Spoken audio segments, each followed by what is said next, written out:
Kapag bumibili yung amo ko ng ganitong cream cheesecake, parang may kakaibang lasa kaya gusto ko mas, ako na lang yung gagawa.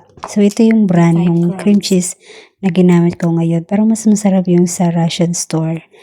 So lagyan na, pag smooth na yung cream cheese, ilagay na natin tong sugar. So sa akin ayoko na masyadong matamis na cream cheese. So, from time to time, scrape natin yung gilid. And then, after kapag smooth na yung cream cheese, ilagay na natin tong Greek yogurt. And then, vanilla extract. After nun, ito na yung lemon juice.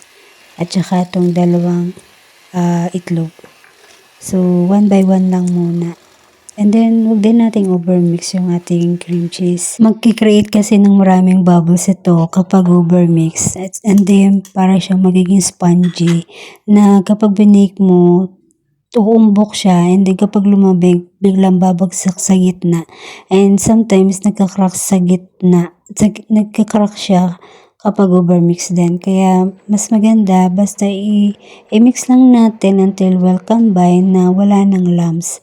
So, kung napansin nyo din, sinala ko siya para maging smooth yung ating cream cheesecake.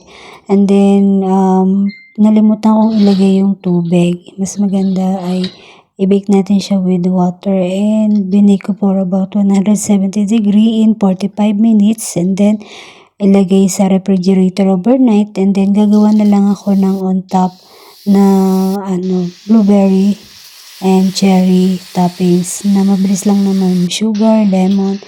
Iluto lang natin sa mahinang apoy hanggang sa lumambot. And then after nun, naglagay lang ako ng slurry at meron na tayong pang toppings na walang preservative. So, mas maganda talaga ang homemade na cake na kung saan usually kasi kapag bumibili tayo sa mga bakery, parang may lasang gamot. Ewan ko lang sa iba, no? Pero yun yung nalalasahan ko. So anyway, eto na siya, ready na to eat. Thank you for watching. Bye!